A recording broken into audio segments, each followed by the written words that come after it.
Ruud van Nistelrooy managed to get a draw in his first Premier League game in charge of Manchester United, and I think it's his last, as Amorim looks set to take over. Lads, you watch the game. Obviously, Amorim is watching that game.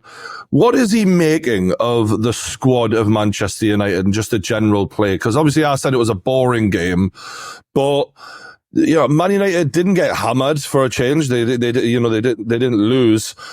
Is he going to be feeling confident that he could take any of these players forward, do you think? For me, this Mazraoui. Yeah. I like the look of him. Terrific little player.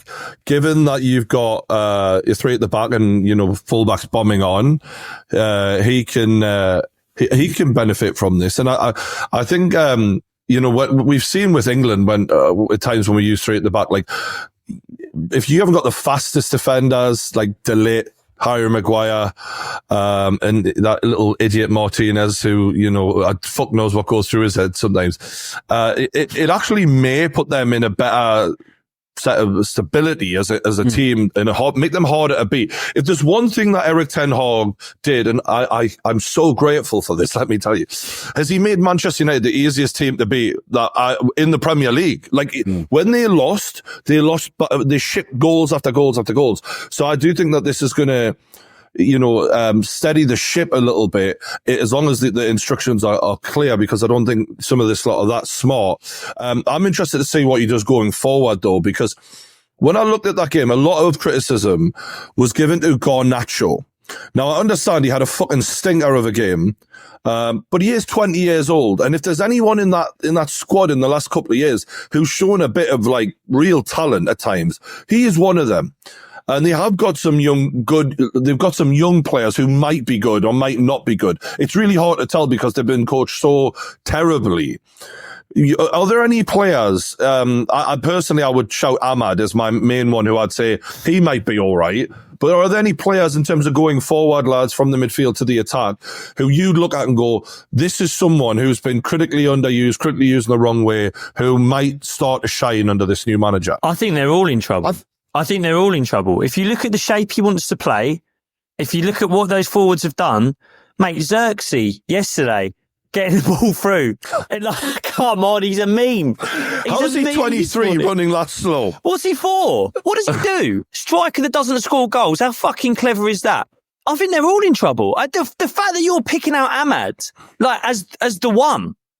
He's the one that's been played the least as well, ironically. Like he doesn't get game time. I've never understood why, because when I say about it, he's half decent. Well, I think you're right, Joey. And I think young Garnacho might have to start learning how to fucking defend, because he might have to be a wing back as well. I don't see an inside forward there.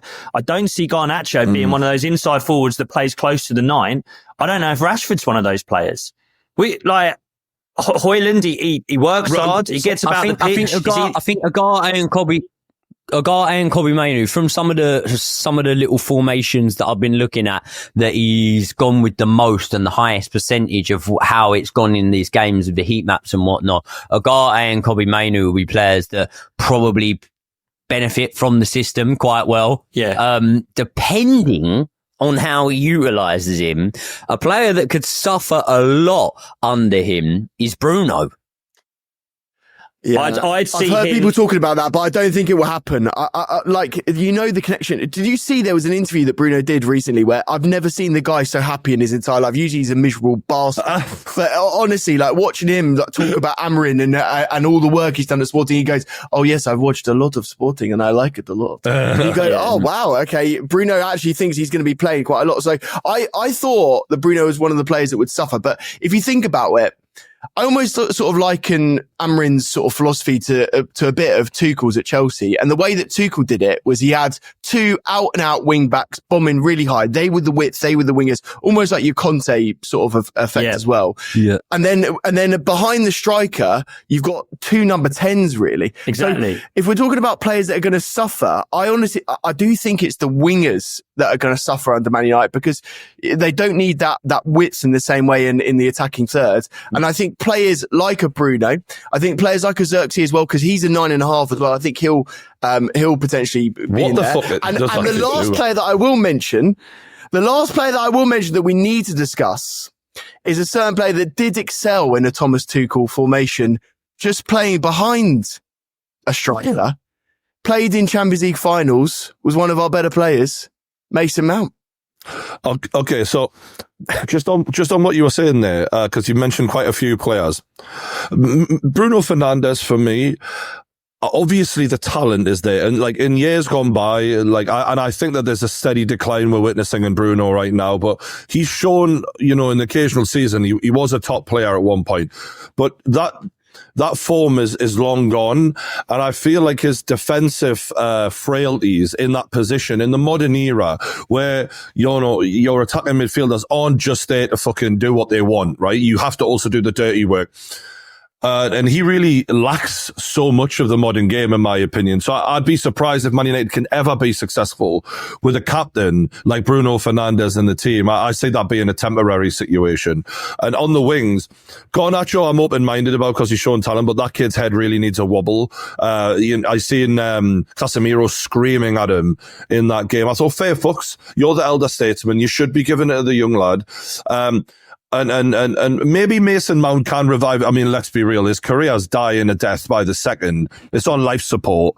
God knows he needs a fresh start under someone if he can actually stay fit. One player I'm really fascinated to see, and I think this is do or die now, is Marcus Rashford, because the fall off of Marcus Rashford needs to be studied at this point. It was hot and cold for a few years, and the hot years were unbelievable and the cold years were average. He's trash now, and a lot of people are going, well, he's been the best winger at the club. He's still fucking trash. Right? Like, yes, he's maybe having a slightly better season than Garnacho. He's got 7 years, he's 7 years older than Garnacho, but he's probably been playing top level football for a decade longer than Garnacho. He should be in the prime of his career. He should be the one taking the games by the scruff of the neck. He's anonymous, and in a new system like this could be the end of Marcus Rashford. What do you reckon, lads? Mate, we spoke about the Chelsea United game. We spoke about that's a Super Sunday game. Where's your Cole Palmer? Why is he not standing up? Fuck that. Where's Rashford? 375 grand a week. You're there to be the main man. You're there to be the star. And the most insulting thing to Rashford in that game, he got moved to the right so Garnacho could play left. He got shunted. He got moved over. I'm sorry.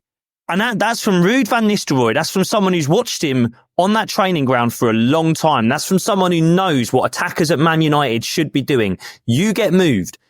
Do or die. Man, I've got to be honest with you. As an England fan, I think it's fucking heartbreaking.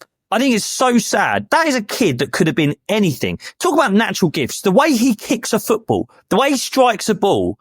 There's not many English forwards that do that. The way he runs, the size of him, his ability to beat a player from a start and stop. Like, he's got everything. What the fuck has happened to this kid? Because what is he, 27 nearly? Like, we're not talking about a boy anymore. Yeah. We're talking about someone who should have the Premier League with his hand round its neck. He's like the age Hazard was when Hazard was the king of the league. And that is a ridiculous comparison. That is a stupid comparison now to compare him with players like Hazard, players like Salah, players like Saka. We were surprised that he didn't make the England squad. Would you put him anywhere near an England squad now? Bro, there was talk about whether or not Anthony Gordon could displace Rashford from the England squad. He couldn't lace Gordon's boots at this point. Like, it's mental, the drop off. Do you think? And you'd think he was going through something in his personal life that was like. I can't put this on Ten Hag only. Like, I know Ten Hag's a terrible coach and, he doesn't really instill any, willingness to play for him. But even now, you'd have thought that there'd have been some bounce back. They'd have thought that there'd been I want to, as many players do, they turn up when the fucking, the caretaker manager's on. There's been nothing. No, but even like when, towards the end of Ten Hag's reign, right? When we were talking about Rashford just being really, really below par, at the same time, this is when the clips were coming up of showing that he's just not tracking back, he's not running, and he's looking disinterested. And even before Ten Hag got the tic-tac, I started to actually see a difference in the intensity of Rashford. It looked to me like all of a sudden he actually did want it again. And it was kind of like accepting, and obviously the way it transpired, this wasn't the case, but it's kind of accepting, you know what, this guy's going to be here. whether or not he's leaving, I've got to step up now. And it looked like he had started to try and do that and try and become the man again. And that is where it gets even more concerning, because when it on the eye test looked like he had actually started to start trying again all of a sudden, that's when I think that you saw that it's not down to maybe an emotional thing, something going on offside the pitch or outside the pitch or whatever. It's just the fact that at the moment, he just ain't got it. Højlund's an interesting one for me, lads. For me, he was quite lucky to get the penalty. I thought he miscontrolled it, and that the contact from the goalkeeper was like, did he make contact? Yes. Was it enough to bring him down? Not at all for me. I don't think that was a penalty. But in the modern game, you understand. It was a penalty. Sanchez is an idiot, but can I just say, Højlund weren't scoring that, by the way. No, that's my point. He was fortunate that the keeper was dumb enough to play into his hands and give him what he wanted. Yeah. But Højlund's an interesting one because it's very hard for me to grade him when the service to him has been so poor for so long. So, like, you look at the lack of chances that are created for this kid week in, week out. There is a possibility he may turn into a fucking decent footballer. But I'm just so unable to say whether he will or he won't, because he gets no fucking service from these lads at all. They're all in. Garnacho and Rashford are superstars in their own mind. And I don't know why. Especially, now Ruud van Nistelrooy has been brought in, why he hasn't told them, look, your fucking job is to whip balls in for this lad here, and your job is to anticipate them and get on the end of them. It's so disjointed. So I'm willing to cut Højlund a bit of slack, but equally, he's not fucking pulling up trees either. And I look at that amount of money. What was it? 80 million for Højlund, maybe 40 odd million for Xerxes. They're both, maybes, right? Xerxes looks less than a maybe right now. Like, we've just been laughing at how fucking slow he looked when he took the ball on. Højlund's a maybe. You think to yourself, that's 120 million that you could have just combined and thought, let's just make damn sure we've got someone who can stick the ball in the back of the net. And they've just the amount of gambling Ten Hag did. And I'm looking through this starting 11. I'm looking at the subs bench. Amorim, he is going to have to be some fucking boy to turn this lot around there, because I feel like they've spent 600 million under Ten Hag and they need another 600 million to sort out this mess. This motherfucker is going to have to be unbelievable to get this lot playing, because there's so much money been wasted by Ten Hag. And it kind of goes back to what I was saying. I was half joking, but the amount of support Ten Hag was given by these Man United fans in not willing to admit they were wrong about him has actually hurt the club, because the longer they give him more money, the more bullshit he's brought in through the door. And if I'm Amorim, I'm thinking, fucking hell, how am I going to get this lot in the top 6, top 4? Well, the good news for Rúben Amorim is, listen, I know there's no easy games, and especially Man United have shown you that this season with some of the performances they've put in against teams that they would have expected to beat. But the good news for him is he has a nice little start. He's got Ipswich. He's got a home game in the Europa League. I think it might be Glim or Bode or something. I don't know who it is. It's one of them. It's Bode Glim. The same team, are they? It's Bode or Glim. Yeah, it's one of the two. You should know them because Potter was in charge of them. So there you go. Yeah. Well, there you go. And then they've got Everton at home, right? So all games that you would feel that should be winnable games are games that Man United have the talent stacked heavily in their favour in. I'm not saying you're just going to experiment in them. Maybe in that Europa League game you might a little bit, but he's got to start where, okay, yeah, he can come into things and he can get his feet under the table. But then in the space of a month, right, he's got a run of games where he's going to face Arsenal, Forest, who are high flying at the moment, City, Newcastle and Liverpool. This is all in the space of 30 days. And as well as that, he's got a quarter final in the cup away at Spurs. So yeah, he's got those first few games to sort of get his feet under the table. But after that, he's got a really, really hard run for these boys. And he's going to find out ultimately it might be one of those things where on the outlook of it looks bad, but long term wise, it's going to help him, because if he came in and if he had 10 games where 8 of them were ones that Man United would be favourites in, he might not actually find out all that much about his players. Whereas because after 2 weeks of being in the job or 10 days or whatever, he's then going to have this run of games. He is going to find out a lot about who is going to be needed for him and who's going to be surplus to requirements. I'll say this one thing, right? The cloud in which Man United have operated under for a long time in Erik ten Hag has finally been lifted. I do think that Man United have got to go through a transition of all transitions, and it's not going to be easy. And I've said this on this podcast, like I think it will be, years that we're talking about for Man United to get back to where they really want to be. But I have to say, if I was a Man United fan right now, I'd be feeling a lot more positive than I have been. This guy is tactically really innovative. Yeah. He's a young manager coming in. He's got a support team, a director of football that now should be supporting him and are not just going to be signing players from Holland and that's it. And so for me, although there's been a lot of negativity around Man United, if I was a Man United fan right now, I'd be thinking, there's something here. I agree, Josh. I said when we spoke about Ten Hag going, I was like, they need to make a brave decision. They need to make a decision that will actually challenge things, and They need to look further afield than just a Gareth Southgate or a Potter who's going to come in, nod their head and do things we expect. And I think this is a brave decision. I think this is taking a manager from the continent, not too dissimilar to what Liverpool did when Klopp left. It's going brave. It's looking at a young talent on the market.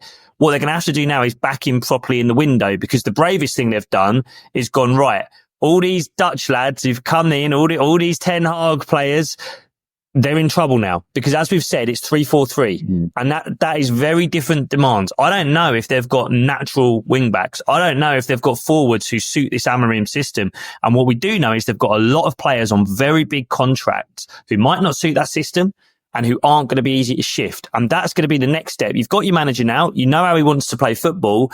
Can you back him in 2 or 3 windows, move the players you don't need and get in players that you do? That's the big challenge for Man United now. And that's not going to be easy. I feel like they really need to be realistic now, Manchester United fans, and in that I think they've been almost delusional in expecting Ten Hag to get it right for so long, when it's been clear as day how bad it's been.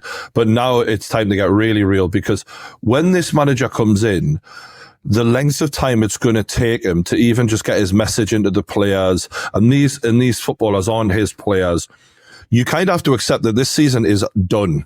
And it's a write-off. And the part of the issue, and I say this sometimes with like even watching Newcastle, like when your season's, you're slipping away, when the heads go down of players and there's not a long-term reward there to dig in games, it's very hard to match the intensity of a side that is playing for a reason, even if that's escaping relegation or looking for top 6 or whatever. Man United feel like they're lost right now, and for him to create that purpose for them, he's really going to have to be someone special. And then changes in the summer. But for right now, if we're just taking this immediately, lads, I think he'd be doing all right just to finish top half. That's how bad it is. Like, do you disagree? This season are we talking about? Just I think in the immediate, just to get in the top half of the table, I'd look at that and go, yes. If I was a Man United fan, I would take that right now, because they look so ordinary. Like, I know Chelsea were a bit flat in that last game, and it did feel like 2 teams that just both weren't in the right frame of mind in the game. But Man United all season, in every game I watch, I always think mid-table side here. And it's actually, this is the maddest thing about it. Man United fans convinced themselves that Ten Hag was taking them forward after Ollie. He's taking them so far backwards, because at least under Ollie at that time, they had players who could turn a game, even if they weren't playing well. Now, I look at the game, I feel no fear. As Newcastle are going into a game with Man United, I'm looking at, we've got maybe 3, potentially 4, depending on the mood of the team, players who can turn a game no matter what's going on. Man United, I don't even know if they've got one anymore. Do you know, it's That's funny, how badly it's gone. 600 million. I don't know if they've got one player who you can look and go, he can do something on his own. Mental. It's funny when you just said that thing of like, it'd be an achievement to get in the top half of the table. I thought, nah, you're going well over the top, Brian. You're going well over the top there. So I pulled up the table and I'm actually looking at it and I'm thinking, right, okay, to get in the top half of the table, they're going to need to finish higher than Newcastle.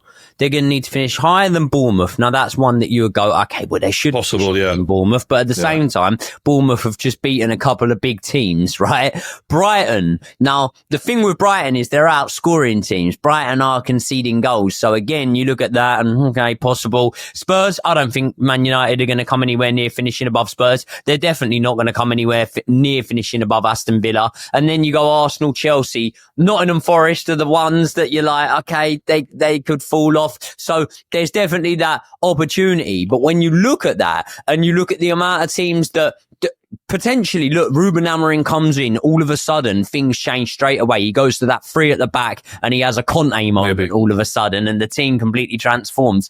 But if we see more of what we're seeing from the individuals, I don't think that's as crazy a statement as I initially thought that was when you just made it about trying to get best case scenario, lads.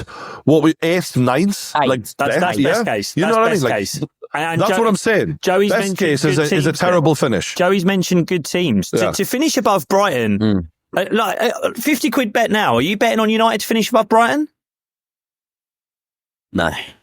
I would probably take that. Yeah, I would. I'm not even bantering. I'm not even bantering. Josh is not a drinker. He likes to gamble. That's his thing. So take that with a pinch of salt. All right. Yeah. I need some good odds for that, by the way. Yeah, but like that. What we're saying is, I never thought, even as bad as I've always said Ten Hag is, after 10 games, me going, I don't know if they'll finish top half. Like that. That's how bad it is. So Amorim really is going to have to be the dog's bollocks to transform this thing, and he's going to need a lot of money. And the problem is, Man United have already spent so much money. I mean, we know they generate a fuckload of money and probably can keep investing, but to the same degree they have been, I'm not sure. No, with PSR, they're close to the line. Like they won't be free spending. They will have to offload some players, and they'll have to try and get some pretty good transfer fees. Who the fuck wants to buy anyone from that lot? Who's going to pay anything for Anthony? Like, who's going to pay any money for Anthony? I was actually looking. Do you remember when you were saying, like, they're going to have to sell loads of players? I was looking at their team and I was like, who are they actually going to be able to sell? Like, who are they actually going to be able to get any money for? Because I'm looking at their bench now. Like, Lindelof, could they get any money for him? Like, maybe like 10 million. Like, Maguire, like, he might not even leave. 10 million for Lindelof? How old's Lindelof now? Do you think they get 10 million for him? Well, yeah, maybe I'm being too kind. I think they'd sell Maguire. I think he's one of the few that they. Well, yeah, they already accepted a bid to sell Maguire. They could have got 40 million off him off West Ham, and now he's going to be out of contract. I tell you what, keep going because I'm enjoying this. Who else are they selling? I think Maguire's their best defender. I don't think they can sell him.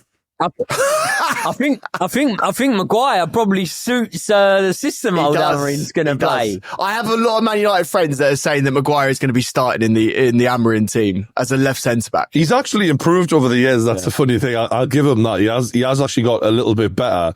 But again, we're clutching at straws. This is where this guy is going to have to be the fucking nut to turn this around. We'll leave this one there. Don't forget to hit the like button, subscribe to the Kickoff. Appreciate it.